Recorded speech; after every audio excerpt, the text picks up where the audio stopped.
അപ്പോൾ നമ്മൾ 66ാമത്തെ ചോദ്യത്തിലേക്ക് പോവുകയാണ്. What are the parts of human skeleton? ഏതെല്ലാമാണ് ഹ്യൂമൻ സ്കെൽട്ടൻ്റെ പാർട്ടുകൾ എന്ന് പറയുന്നത്? The part of the human skeleton are appendicular skeleton and axial skeleton. അതായത് ആക്സിൽ സ്കെൽട്ടനും അപ്പൻഡിക്കുലർ സ്കെൽട്ടനുമാണ്, അല്ലെങ്കിൽ അക്ഷാസ്ഥികൂടവും അനുബന്ധ അസ്ഥികൂടവുമാണ് ഏത് ഹ്യൂമൻ സ്കെൽട്ടൻ്റെ പാർട്ടുകളായിട്ടുള്ളത്. അപ്പോൾ ഇനി നമുക്ക് ആദ്യം തന്നെ ചോദിക്കണം, എന്താണ് ആക്സിൽ സ്കെൽട്ടൻ അല്ലെങ്കിൽ എന്താണ് അക്ഷാസ്ഥികൂടം? What is axial skeleton? Axial സ്കെൽട്ടന് മലയാളം പറയുന്ന പേരാണ് അക്ഷാസ്ഥികൂടം. ഓക്കെ, അപ്പോൾ നമ്മൾ അതിന് ഉത്തരം പറയുകയാണ്.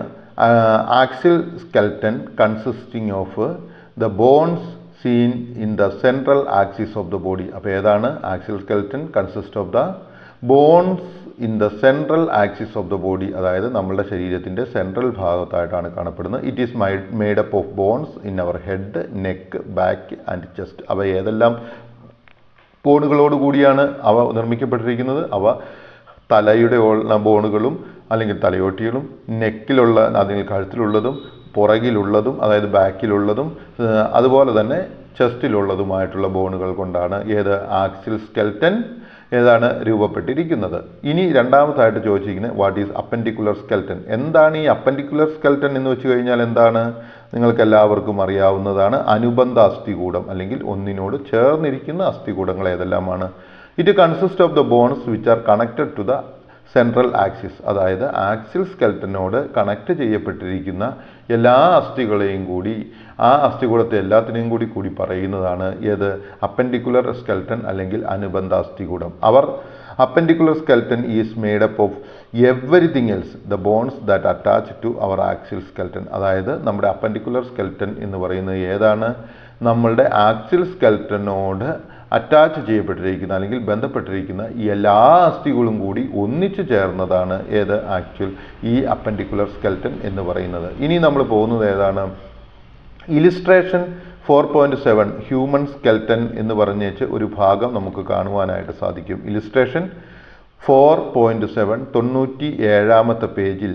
ഓക്കെ, മനുഷ്യ അസ്ഥികൂടം. ഇനി അതാണ് നമ്മൾ കൂടുതൽ ഡീറ്റെയിൽ ആയിട്ട് പഠിക്കാൻ പോകുന്നത്.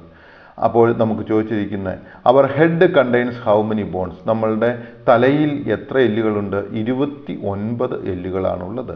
അവർ സ്റ്റെറും അല്ലെങ്കിൽ breast bone has how many bones? Sternum is considered to be 1 unit. അതായത് സ്റ്റെറൂം എങ്ങനെയാണ് കാണുന്നത്? ഒരു യൂണിറ്റ് ആയിട്ട്, ഒരെല്ലായിട്ടാണ് കൺസിഡർ ചെയ്തിരിക്കുന്നത്.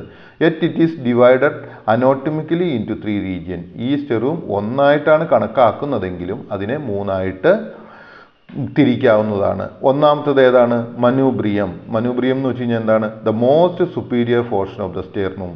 അതായത് സ്റ്റെർണൂമിൻ്റെ ഏറ്റവും മുകളിലുള്ള ഭാഗത്തിനെ എന്ത് പറയുന്നു? മനൂബ്രിയം എന്ന് പറഞ്ഞ് കണക്കാക്കുന്നു. ഓക്കെ, രണ്ടാമത്തേതാണ് സ്റ്റെർണൂം ബോഡി. സ്റ്റെർണൂം ബോഡി എന്ന് വെച്ച് കഴിഞ്ഞാൽ എന്താണ്? The body of the sternum is the centre, അതായത് നമ്മളുടെ സെൻറ്റർ ഭാഗത്തുള്ള ബോണുകൾ. ഇനി മൂന്നാമതായിട്ട് the xiphoid process the lowest part of the sternum. അതായത് സ്റ്റെർണൂമിൻ്റെ ലോവസ്റ്റ് പാർട്ടുള്ളതാണ്. അപ്പോൾ ഈ ബ്രസ്റ്റ് ബോണിൻ്റെ 3 ഭാഗങ്ങളായിട്ട് തിരിക്കാം. സ്റ്റെർണൂം എന്ന് വെച്ച് കഴിഞ്ഞാൽ മനസ്സിലാക്കുക, ബ്രസ്റ്റ് ബോൺ എന്നാണ് പറയുന്നത്. അവയെ ഒന്നായിട്ടാണ് കാണുന്നത്, എന്നാൽ തന്നെയും അവയെ 3ആയിട്ട് തിരിക്കാം. ആ 3ആയിട്ട് തിരിക്കുന്നത് ഏതെല്ലാമാണ്? മനൂബ്രിയം എന്നും, രണ്ടാമത്തതിനെ എന്ത് ചെയ്യുന്നു? സ്റ്റെർണൂം ബോഡി എന്നും, മൂന്നാമത്തേത് ജിഫോർഡ് പ്രോസസ് എന്നും 3ആയിട്ട് തിരിക്കാവുന്നതാണ്. ഓക്കെ, അപ്പോൾ സ്റ്റെർണൂം എന്താണെന്ന് നിങ്ങൾക്ക് മനസ്സിലായെന്ന് വിചാരിക്കുന്നു. അതാണ് ബ്രസ്റ്റ് ബോൺ. ഓക്കെ, ഇനി അടുത്ത ചോദ്യം 71ാമത്തേതാണ്. How many ribs are there in humans? എത്ര റിബുകളാണ് ഒരു മനുഷ്യ ശരീരത്തിൽ ഉള്ളത്? അല്ലെങ്കിൽ എത്ര വാരിയെല്ലുകളാണ് ഒരു മനുഷ്യ ശരീരത്തിൽ ഉള്ളത് എന്നുള്ളതാണ് നമ്മളുടെ ചോദ്യം. Okay, people are bone with 12 ribs in each side of the body. അതായത് മനുഷ്യൻ എത്ര റിബുകളുമായിട്ടാണ് ജനിക്കുന്നത്? 12 റിബുകളുമായിട്ടാണ് ചെയ്യുന്നത്. Making A total of 24 ribs. അങ്ങനെ മനുഷ്യൻ എത്രയാണ്? 24 റിബുകളാണ് ഉള്ളത്. ഓക്കെ, ഇനി 72ാമത്തെ ചോദ്യം. How many vertebral columns in humans have? Okay, ഇനിത്തെ ചോദ്യം ഏതാണ്? നമുക്ക് എത്ര വെർട്ടിബിൾ കോളം അല്ലെങ്കിൽ എത്ര നട്ടെല്ലുകളാണ് നമുക്ക് ഉള്ളത് എന്നുള്ളതാണ് നമ്മൾ ചോദിച്ചിരിക്കുന്നത്. Human has 33 vertebral column. അതായത് നമുക്ക് എത്ര വെർട്ടിബിൾ കോളം ഉണ്ട്? 33 വെർട്ടിബിൾ കോളങ്ങളാണ് ഉള്ളത്. അവയെ പിന്നെയും തരംതിരിക്കാവുന്നതാണ്. 7 സെറിവിക്കൽ എന്നും 12 ടോർക്കാറിക്സ് എന്നും 5 ലംബാർ എന്നും 5 സ്കാറൽ എന്നും 4 കോക്സിജൽ എന്നും ആയിട്ടും തിരിക്കാവുന്നതാണ്. അപ്പോൾ മെയിനായിട്ട് ഇവിടെ തന്നിരിക്കുന്ന ചോദ്യം നമുക്ക് വെർട്ടിബിൾ കോളം എത്രയാണുള്ളത്? 33 ആണുള്ളത്. ഓക്കെ, അടുത്തതായിട്ട് തന്നിരിക്കുന്ന ചോദ്യം എന്താണെന്ന് ചോദിച്ചാൽ വാട്ട് ഈസ് പെക്ടോറൽ ഗാർഡിൽ എന്താണ് എന്നാണ് ചോദിക്കുന്നത്. പെക്ടോറൽ ഗാർഡിൽ ഇൻ അനോട്ടമി എന്ന് പെട്രോൾ ഗാമിൽ അനോട്ടമിയിൽ എന്താ പറയുന്നത്? The bony structure on either side of the body that connects the arms to the upper portion of the axial skeleton. അതായത് ഈ പെക്ടോറൽ സ്ട്രക്ചർ എന്താണ്? നമ്മളുടെ ശരീരത്തിൻ്റെ ഏതാണ് അപ്പർ ഭാഗങ്ങളിൽ structure either side of the body, രണ്ട് സൈഡ് ഓഫ് ദ ബോഡിയിലുള്ളതാണ്. That connect the arms to the upper portion of the axial. അതായത് നമ്മളുടെ കൈകളെ ആക്സിൽ സ്കെൽറ്റനുമായിട്ട് കണക്ട് ചെയ്യുന്നവയാണ്. അപ്പോൾ എത്ര how many pectoral girdles are there humans have എത്രയാണ്? 4 പെക്ടോറൽ ഗഡിൽസ് ആണ് ഉള്ളത്, അല്ലെങ്കിൽ 4 തോൾ വലയങ്ങളാണ് മനുഷ്യന് ഉള്ളത്. ഓക്കെ, അടുത്തതായിട്ട് how many bones are there in pelvic girdle. എത്ര ബോണുകളാണ് പെൽവിക് ഗാർഡിൽ ഉള്ളത് എന്നുള്ളതാണ് നമ്മളോട് ചോദിച്ചിരിക്കുന്നത്. ഓക്കെ, എത്ര ബോൺസുകളാണുള്ളത് pelvic girdle? The hip bones or pelvic girdle comprises of 3 bones. അവ ഏതൊക്കെയാണ്? 3 ബോണുകളാണ് പെൽവിക് ഗാർഡിൽ ഉള്ളത്.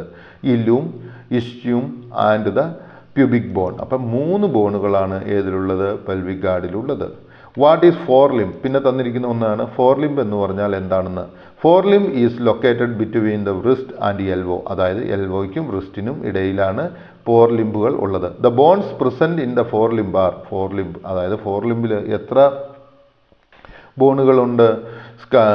Scapula, humerus, radius, ulna, carpals, metacarpals and phalanges. അതായത് ഫോർലിംഗ്സിൽ ഇത്രയും ബോണുകളുണ്ട്. ഇത് നിങ്ങൾക്ക് പുസ്തകത്തിൽ വേണമെന്നില്ല, പക്ഷെ ഞാനതൊന്ന് നിങ്ങൾക്ക് ജസ്റ്റ് പഠിക്കുവാൻ വേണ്ടിയിട്ട് തന്നു എന്നുള്ളേ ഉള്ളൂ. ഇനി അടുത്തതായിട്ട് how many forelimbs are there in human body. എത്ര ഫോർലിംസ് ആണ് മനുഷ്യ ശരീരത്തിലുള്ളത്? Okay, each is made of 30 bones. അതായത് 30 ഫോർലിംസുകളാണ് ഉള്ളത്. ഓക്കെ, 2 സൈഡിലായിട്ട് ഈച്ച് 30 എണ്ണം വെച്ചാണ് ഉള്ളത്. ഓക്കെ, അടുത്തതായിട്ട് തന്നിരിക്കുന്നത് ഏതാണ്?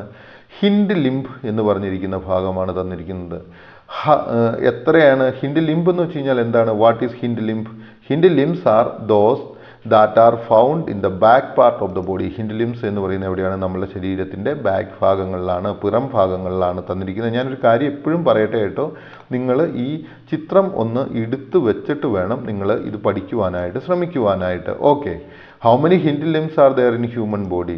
The total number of bones in hind limbs in a man is 30 അല്ലെങ്കിൽ 30 ആണ് എന്നാണ് പറഞ്ഞിരിക്കുന്നത്. ഓക്കെ, എനിക്ക് തോന്നുന്നു ഈ പാഠഭാഗം നിങ്ങൾക്ക് മനസ്സിലായെന്ന്. ഇതിൻ്റെ ഒരു ഗൈഡ് ആവശ്യമുള്ളവർ ഒരു കാരണവശാലും യാതൊരു വിഷമവും വിചാരിക്കാതെ എനിക്ക് വാട്സപ്പ് ചെയ്യുക. നിങ്ങൾക്ക് ആ ഗൈഡ് അവിടെ എത്തിച്ചു തരുവാനുള്ള പ്രവർത്തനം അല്ലെങ്കിൽ പണി നമുക്ക് ചെയ്യാവുന്നതാണ്. ഓക്കെ, നമ്മൾ അടുത്ത ഭാഗത്തേക്ക് പോകുകയാണ്.